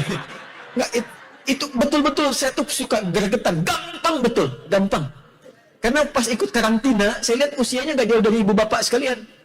Ada yang 82 tahun di sini? Ada ya bapak, Masya Allah. Ada pak yang sepekan juz amma selesai. Usia segitu pak. Ya, dan Masya Allah. Jadi semakin semangat. Ada nenek dengar dari cucunya saja, dibacakan, neneknya hafal. 30 juz. Gitu ya. Jadi itu sesuatu yang kadang-kadang menggerakkan jiwa kita untuk semangat. Ya, apalagi kalau anak sudah hafal tubuh, nggak, demi Allah, dibandingkan dengan dunia nggak ada yang seimbang. Pagi saat dia berkata, Mami, jadi misalnya aku sudah selesai, itu demi Allah, jatuh tersungkur Anda sujud. Luar biasa. Al-Bukhari dikatakan hadisna. Maka beliau pulang dengan gembira. Begitu sampai rumah dia katakan pada ibunya, ya amati, amati itu bahasa halus menunjukkan hormat dan sayang. Kalau ke ayah abati, kalau ke ibu amati. Ya amati, tadi terjadi begini. Ibunya senang, Masya Allah. Ma, uridul hadis. Saya ingin belajar hadis. Kata ibunya, ya bunayya iktafi bil Quran awalan, thumbal hadis. Atau kama qal. Nah, Quran dulu ya. Kamu kan ada keterbatasan. Nanti kalau sudah selesai Quran baru hadis. Lah, kata beliau karena siqah dengan gurunya. Inilah adab kepada guru, kadang memberikan berkah pada ilmu. La ummi, mohon, saya ingin hadis. Maka anak itu merambak jalan ke kamarnya. Ibunya melihat itu, merasa haru. Yang dilakukan apa? Beliau masuk ke mihrabnya. Catat ini ya, baik-baik. Mihrab itu tempat yang disebutkan di Quran dengan dua fungsi. Satu, mempercepat terkabulnya doa. Yang kedua, mempercepat datangnya rezeki. Karena itu kenapa imam ada mihrab? Karena imam pemimpin sholat. Mudah-mudahan dari semua doa yang dibacakan cepat dijawab. Tapi mihrab tidak harus ada di masjid. Anda boleh bikin di rumah. Bisa ruangan kecil atau tak harus ada ruangan. Saya pulang dari Tripoli, kami menikah, tinggal di petakan, itu cuma sehamparan sejadah, tapi jadikan mihrab. Apa itu mihrab? Tempat yang dikhususkan untuk ibadah saja. Kalau tak ibadah, keluar dari situ. Untuk sholat, baca Quran di situ. Tapi kalau Anda mau kerjakan di luar ibadah, keluar. Makan di luar. Ya, update status, keluar. Ceklik, sedang di mihrab ya, jangan ganggu. Keluar. Itu nanti dalilnya di Quran surah ketiga, ayat 37. Tapi saya nggak mau dalami dulu karena waktu kita terbatas. Balik, ibunya ke mihrab, ibunya sholat. Ini, sholat sunnah. Di waktu duha. Anaknya masuk kamar. Begitu ibunya sholat, dia sujud, dia minta. Ini viral kisahnya dan ini sahih, bukan fiktif. Apa yang ibunya katakan? Kurang lebih, Yal basir, Yalladhi ala kulli syai'in qadir, a'id basir tabdi. Yal basir, beliau sebut nama Allah sesuai permohonannya. minta dikembalikan penglihatan anaknya, disebut dengan nama Allah yang maha melihat.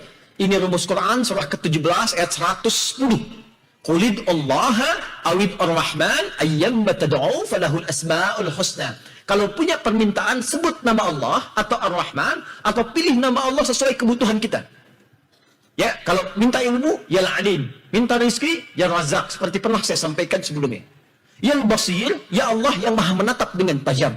Ya Ladzi ala kulli syai'in qadir, yang maha kuasa atas segala hal. A'id basira tabni, mohon kembalikan penglihatan anakku. Karena medis menghukumi nggak mungkin. Al-Bukhari kecil di kamarnya sedang mengulang-ulang Quran. Qaf tadi yang dibacakan tadi oleh gurunya. Sampailah di ayat 21 sampai 22. Ini Masya Allah. Ibu membaca ya Al-Basir, anak berhenti pada ayat laqad kunta fi ghaflatin min hadha fakashafna 'anka ghidha'aka fabasaruka al-yawma hadid. Padahal ayat ini itu tentang kejadian akhirat nanti saat kembali pada Allah, tapi Allah berikan percikannya secara positif kepada Al-Bukhari kecil.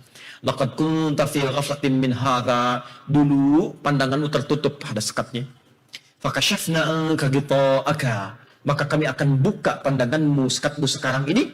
Fabasaruka al-yawma hadid, maka mulai sejak ini pandanganmu akan menatap lagi dengan tajam.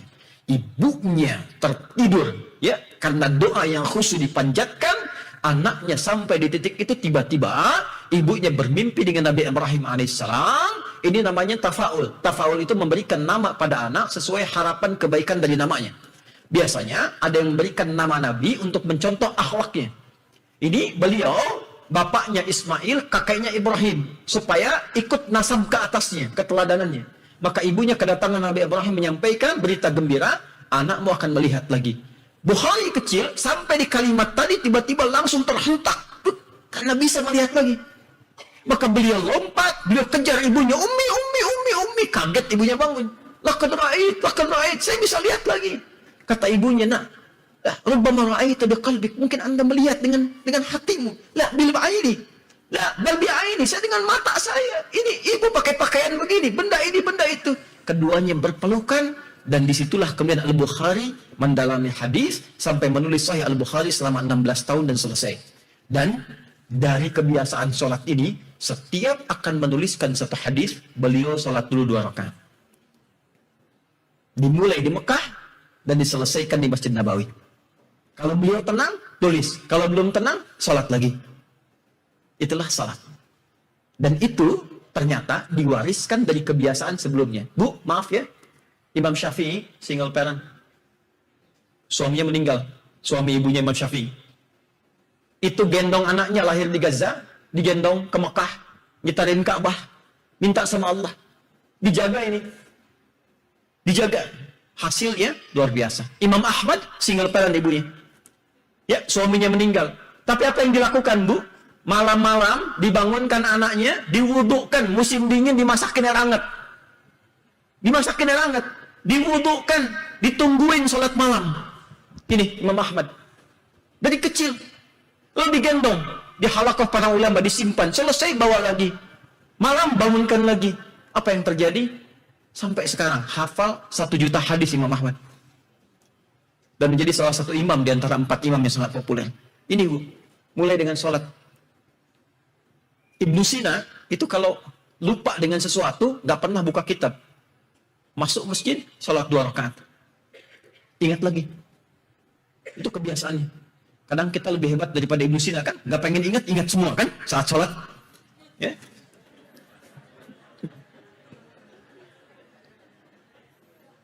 Dua, saya percepatnya. Sedekah. Ketiga, Al-Quran. Saya tempatkan pada bagian akhir yang paling tinggi. Sedekah, tapi diniatkan untuk mendapatkan percepatan pengetahuan. Contoh paling hebat tentang kisah sedekah, Imam Nawawi Al-Bantani. Imam Nawawi itu kalau sebelum belajar, masuk kelas ke gurunya, beliau selalu sedekah. Dan beliau niatkan, ya Allah, saya niatkan untuk mempercepat pengetahuan dan tidak ingin melihat aib guru saya.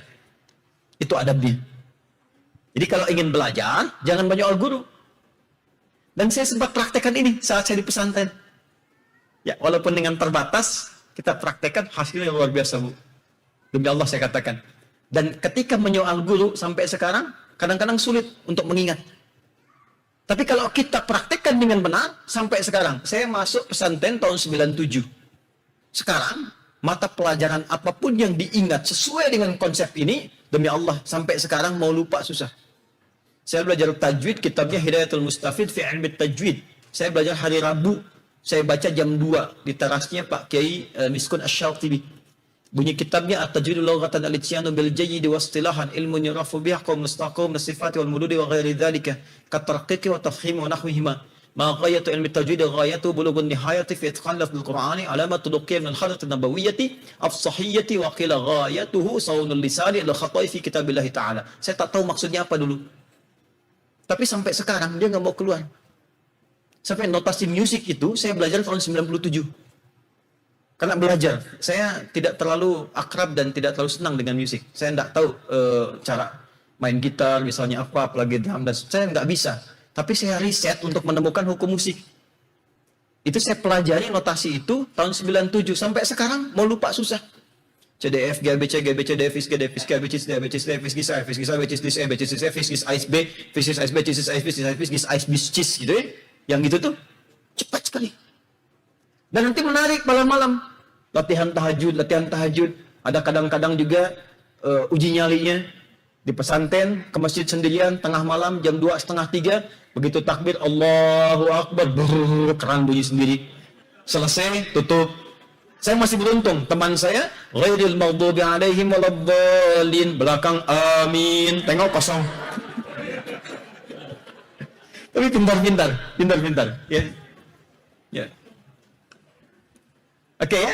Sedekah. Yang ketiga Al-Quran. Ini saya tanamkan Bu, kalau bisa, ibu bapak yang ini maksimalkan, anak ini maksimalkan Quran. Sekarang kalau nggak pakai Quran, saya mohon sekali, jaga anak-anak dengan Al-Quran. Dan Al-Quran akan menjaganya. Karena tantangannya, apalagi di sini nggak mudah. Tapi saya ingin berikan motivasi begini ya. Jangan melihat amal soleh itu dari amal ma'ruf saja.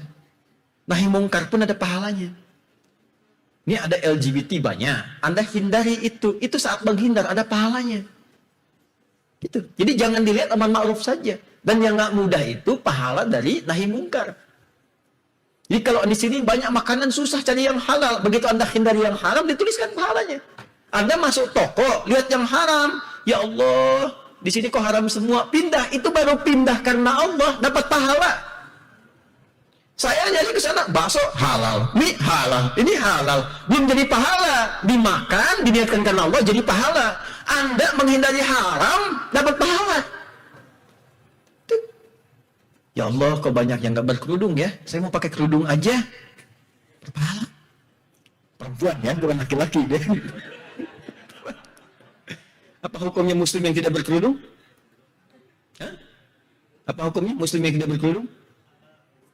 Halal. Muslim. Kalau muslimah baru ya. Muslim. Masa haram. Assalamualaikum. Kamu masuk. Mau dihapus?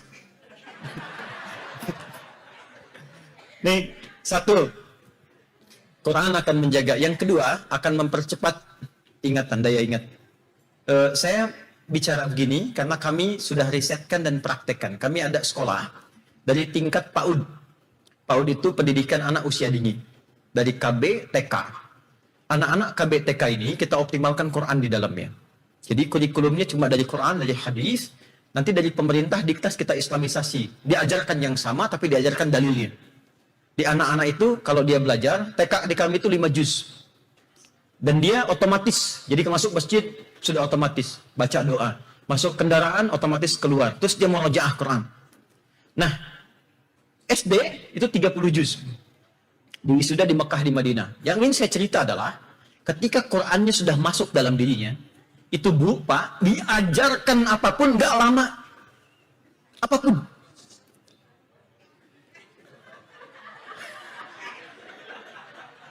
Gak apa-apa. Ya. Boleh. Ya, terserah itu. Ya Allah. Ya, makasih ya. Nanti tulis sendiri ya. Jazakallah khair. Tadi kan fokus ini, dia ajarkan apapun cepat. Yang paling menarik begini, jangankan pengetahuan Bu, Pak. Itu ada anak ya, ada anak di sekolah kecil sekali. Dia cuma ngelihat, kata orang hack ya. Dia lihat ke YouTube, perhatikan, cek. Lalu apa yang dia lakukan? Dia ikuti itu, dia bisa menghack Pak. Anak awal dini di SD. Ada lagi anak yang melihat sketsa orang begini, dilihat. Jadi mirip. Itu biasa mungkin. Yang paling luar biasa, ada anak-anak kumpul. Saya coba tes anak TK, ya, masuk kemudian kelas 1 SD, ikut perlombaan futsal. Mereka itu belum pernah ikut-ikutan kayak gitu, dan belum pernah main bola macam-macam seperti itu. Baru pertama kali. Saya cuma kasih tahu, nah, caranya begini. Tendang pakai kaki ke gawang yang sana, jangan dipegang. Yang jaga gawang di sini boleh pakai tangan, jangan sampai kemasukan. Masukin ke sana, tendang aja sebanyak-banyaknya ke sana. Ya, jaga yang di sini. Instruksinya simpel seperti itu. Menang di final 5-3. Dan hampir semua lomba itu dapat apa saja. Ternyata risetnya ditemukan oleh orang Maroko yang tinggal di London sekarang. Orang yang hafal Quran menurut catatan beliau itu bisa meningkat kecerdasannya 3 kali lipat dibandingkan orang biasa. Kalau hafalannya benar, ingat itu. Kalau hafalannya benar. Kalau cara menghafalnya kurang benar, ya mungkin ada penjagaan pada dirinya. Tapi untuk peningkatan kecerdasan bisa berjalan sedikit lebih lambat dari yang standar. Tapi naik. Nah, kenapa katanya bisa meningkat kecerdasan? Karena di Quran itu ada 52.000 kosakata. Orang yang semakin banyak menghafal kosakata, semakin terasah otaknya untuk menangkap sesuatu. Itu riset yang berlangsung di London beberapa tahun ke belakang. Ini untuk peraknya. Lanjut. Halo?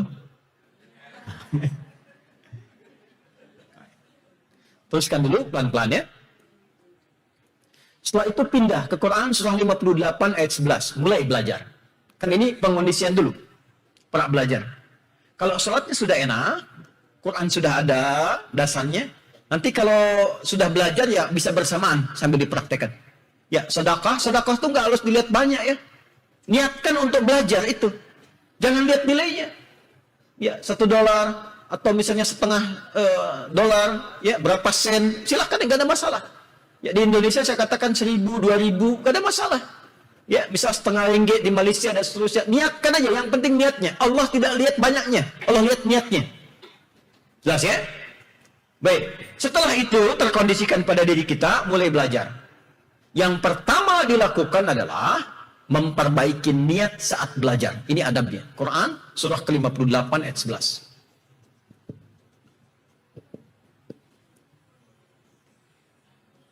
Al-Mujadalah ayat 11.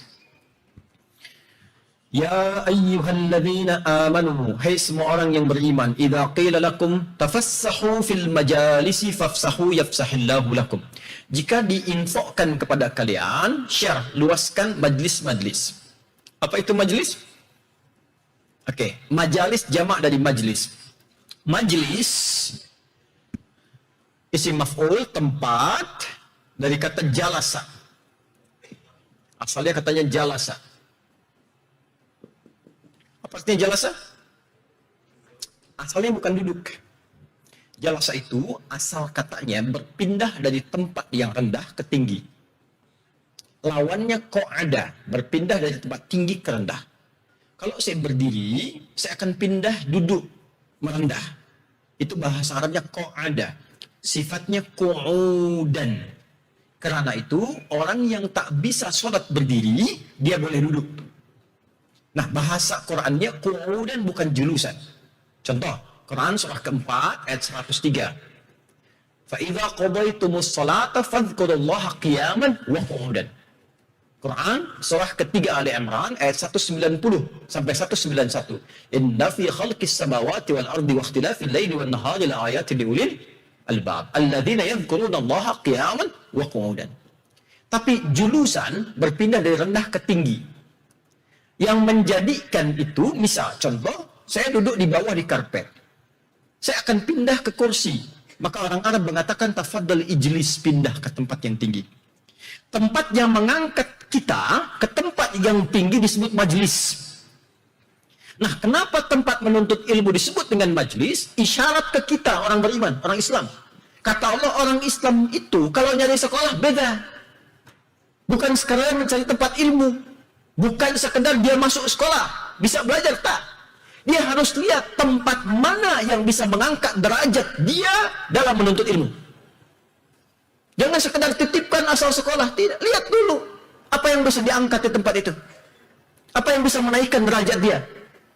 Nah, kata Allah, cari tempat-tempat yang berpotensi mengangkat derajat anak kita lebih tinggi dari sebelumnya. Antara masuk dengan keluar, beda. Apa yang diangkat itu dua. Satu, yarfa'illahu alladhina amanu minkum iman, walladhina utul ilma darajat, ilmu.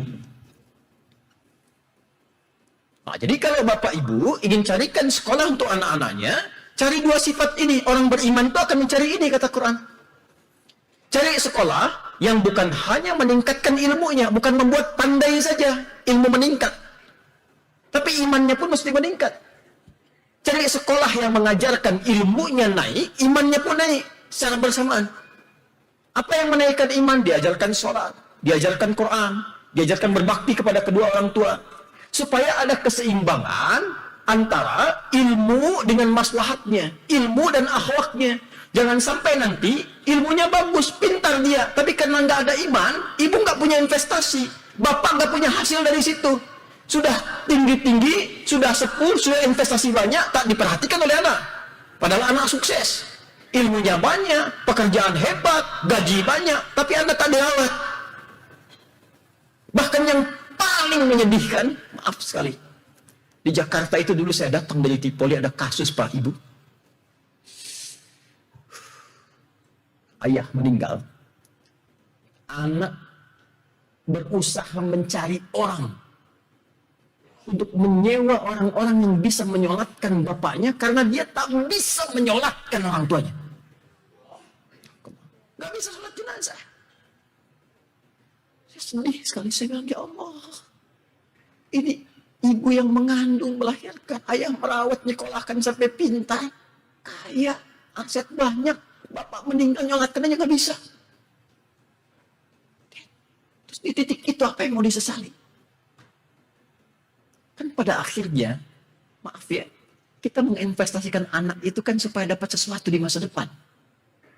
Dan bukan cuma di dunia, di akhirat dapat apa? Jadi ada untuk kebaikan anak, ada kebaikan untuk orang tua. Perhatikan apa yang terjadi ketika iman tidak ada. Zina mudah dilakukan. Mudah memilih sekarang. Saya pengen jadi seperti perempuan saja, pengen laki-laki saja. Apa yang membentengi itu iman? Karena itu walaupun sekarang ada di Amerika, cari tempat-tempat yang bisa menyeimbangkan ini. Saya sedang riset sekarang serius tentang hadis-hadis akhir zaman dan ayat-ayat akhir zaman yang bisa menjaga, membentengi dari kesulitan-kesulitan di akhir masa itu cuma ini. Iman dan ilmu. Kalau cuma iman saja, ilmu tak ada, repot. Saya kuat, saya mendekat kepada Allah, ilmu tak ada, salat subuh besok 3 rakaat. Ya. Dan yang paling mudah dipengaruhi, bertakwalah kepada Allah, tingkatkan, kau banyak dosa, didoktrin, akhirnya apa? Tembak sana, tembak sini, bom sana, bom sini, itu yang tak ada ilmu. Ya. Di Indonesia, saya berharap tidak akan pernah terjadi lagi. Ya Allah, bom meledak itu sana sini, sana sini. Dulu waktu ada yang meledak di Jalan Tamrin tuh, saya di Lampung gitu, jamaah langsung bertanya, Ustaz, apakah bom di Jalan Tamrin itu jihad fisabilillah? Saya bilang, Pak, sependek pengetahuan saya, jihad fisabilillah itu jihad di jalan Allah, bukan Jalan Tamrin.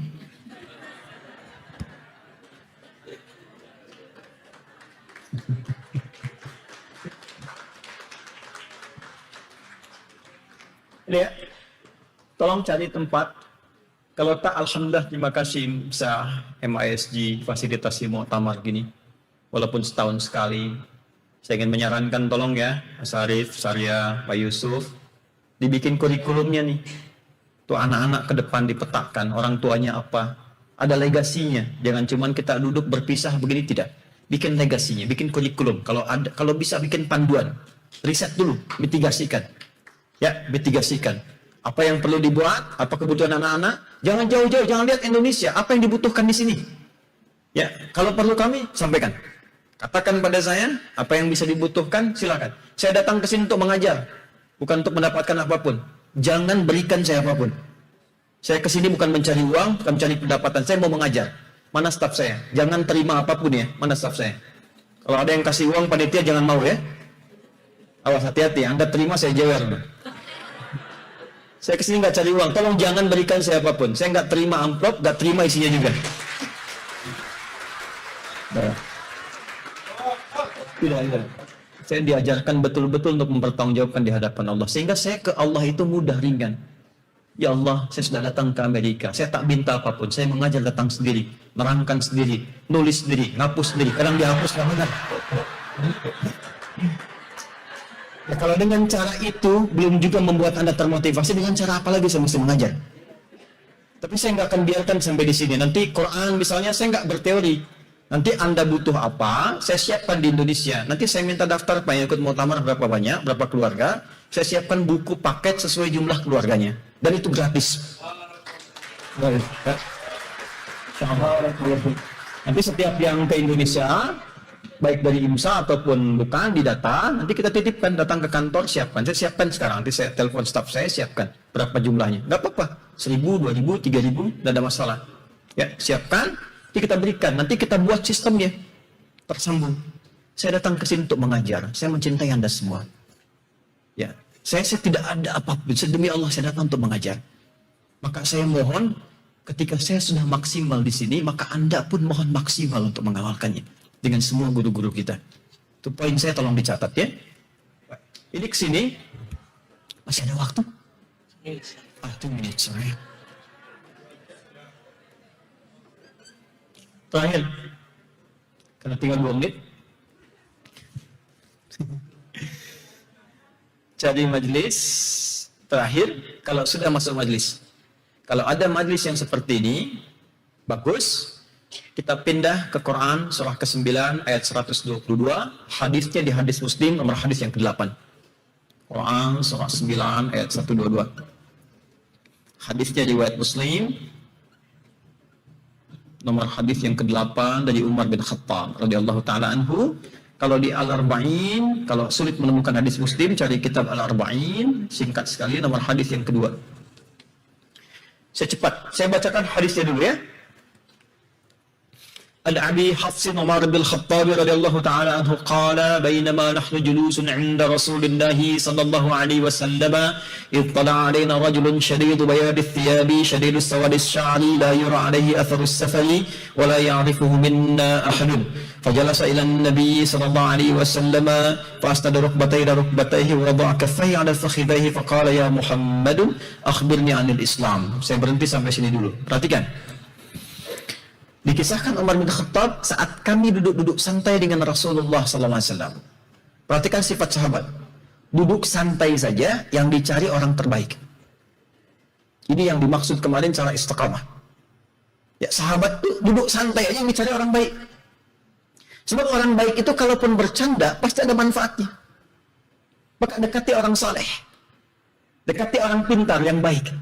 Nanti semua yang keluar dari dia, semuanya manfaat. Candanya ada manfaat, ya, melihatnya aja kadang-kadang memotivasi. Itu sahabat tuh begitu.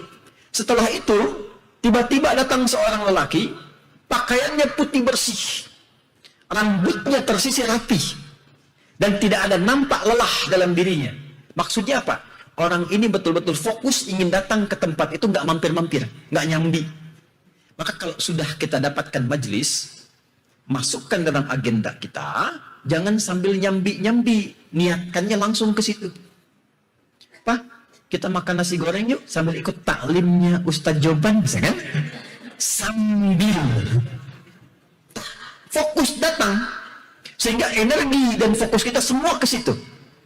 Yang kedua, perbaiki penampilan. Ya, karena itu masuk nanti anak-anak mau sekolah, kasih penampilan yang bagus. Siapkan yang terbaik, yang bagus. Itu beda nanti cara belajarnya. Ada motivasi dalam dirinya.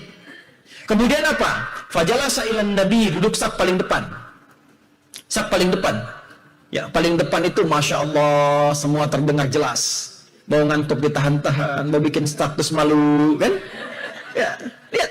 Kan itu rumus panjang gelombang kan? Lambda dikalikan frekuensi kan? Ya kan? Panjang gelombang berapa, frekuensi berapa? Ya, dengan kekuatan pendengaran pakai disable kan sampai 140 yang paling tinggi. Jadi kalau Anda datang paling jauh, frekuensinya sudah rendah, panjang gelombang nggak nyampe, cuma 5, disable-nya rendah, mic-nya mati, nggak kedengaran sampai belakang. Ya, tapi kalau duduk paling depan kuat. Nah ini yang harus diperbaiki nih. Oh, yang mana yang di Harvard, yang di MIT dan sebagainya, duduk paling depan, tanya. Ya, jangan sampai muncul lagi udah duduk paling belakang, nggak nanya, masuk izin nitip, ya kan? Ujian minta pinjam kopian temen gitu kan? Ya. Ini sudah bukan saatnya. Orang Islam. Saya di Libya ditanya, saya 26 tahun diangkat jadi amin khutbah, kayak ketua MUI lah di wilayah itu. Datang orang Afrika ngadu sama saya, Syekh Adi wallahi Indonesia ada. Orang Indonesia ini, ya Allah Syekh Adi, kenapa sih bilang? Wallahi, saya ini belajar 3 bulan untuk ujian. Lalu, besok sebelum ujian, catatan saya dipinjam teman saya orang Indonesia. Keluar hasil, saya 7,5, dia 8 gitu. Saya bilang dia belum tahu sistem SKS. Sistem kebut.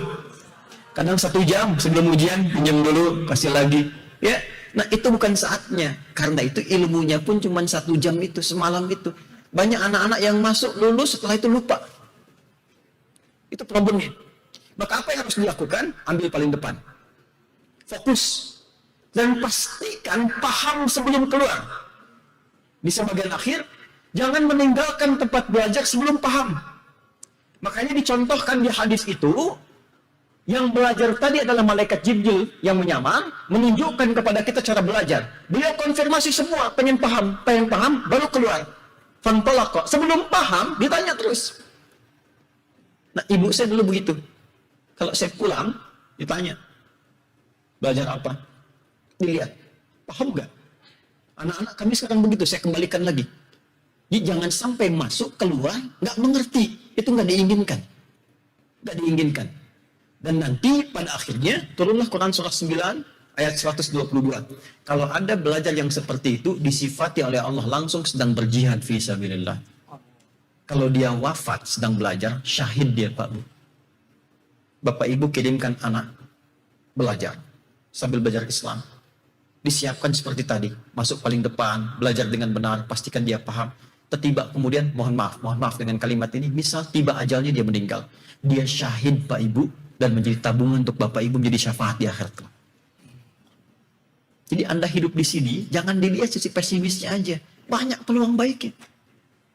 Banyak peluang baiknya. Itu poinnya. Kata Al-Quran, lihat wa ma kana al-mu'minuna liyanfiru kaffah falawla nafara min kulli firqatin minhum ta'ifah. 1. Liyatafaqahu fid din. Pastikan belajar sampai paham. Untuk menguatkan agama, untuk kenal Allah. Ya silahkan, mau belajar fisika, matematika, kimia, biologi, ujungnya kenal Allah dengan itu semua. Kalau cuma pintar, yang belum beriman juga bisa begitu. Iman Anda di mana? Waliyunziru, ini terakhir. Waliyunziru qaumahum idza raja'u ilaihim la'allahum yahdharun.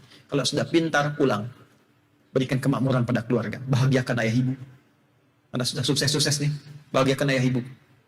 Kalau sudah meninggal, tak ada dengan kita, sedekah atas namanya. Berkorban atas namanya.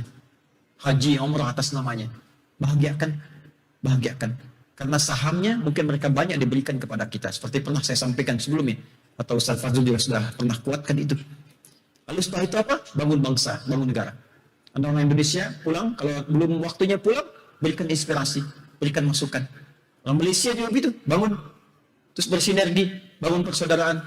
Ini jangan sampai keluar dari sini, Indonesia, saya tidak. Kita dikumpulkan sudah berpuluh tahun di sini. Ya, bersatu. Indonesia, Malaysia, semua berbagi. Ya, memberikan kebaikan, perhatian, dan sebagainya. Mungkin ada anak-anak pulang nanti besok jadi Perdana Menteri, jadi Presiden, jadi Menteri, jadi Dubes, dan sebagainya.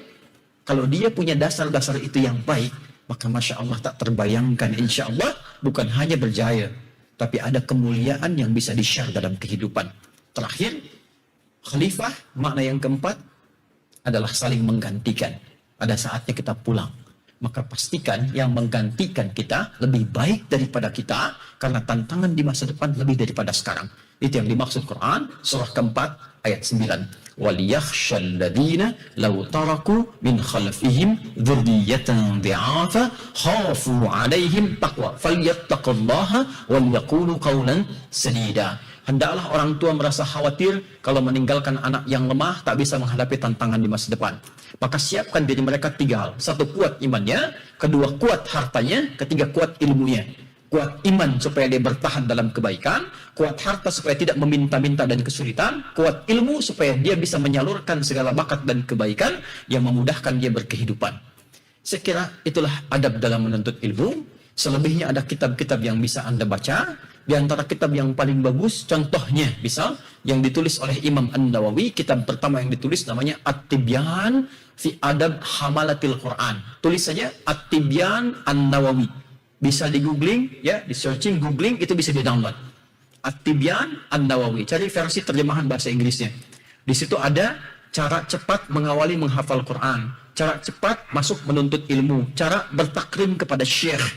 Ya, nanti kalau menjadi guru bagaimana dan seterusnya. Saya kira itu yang bisa saya sampaikan di kesempatan kali ini. Saya memohon maaf sebesar-besarnya atas kekurangan-kekurangan yang tak mampu saya lakukan selama saya mengajar di tempat ini. Dan sekali lagi untuk semuanya, saya menyayangi Anda semua karena Allah.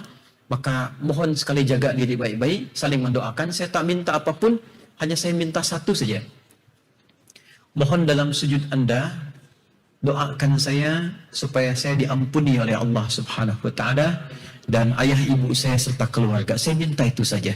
Sebut nama kami, ayah ibu dan keluarga supaya diampuni. Saya tak minta apapun, itu saja, dan semoga Allah merahmati kita semua. Barakallahu li wa lakum fil Qur'anil azim wa nafa'ani wa iyyakum bima fihi minal ayati wa dzikril hakim. Taqabbal minni wa minkum tilawatahu innahu as-samiul alim. Wa dzikrullahi akbar. Assalamualaikum warahmatullahi wabarakatuh.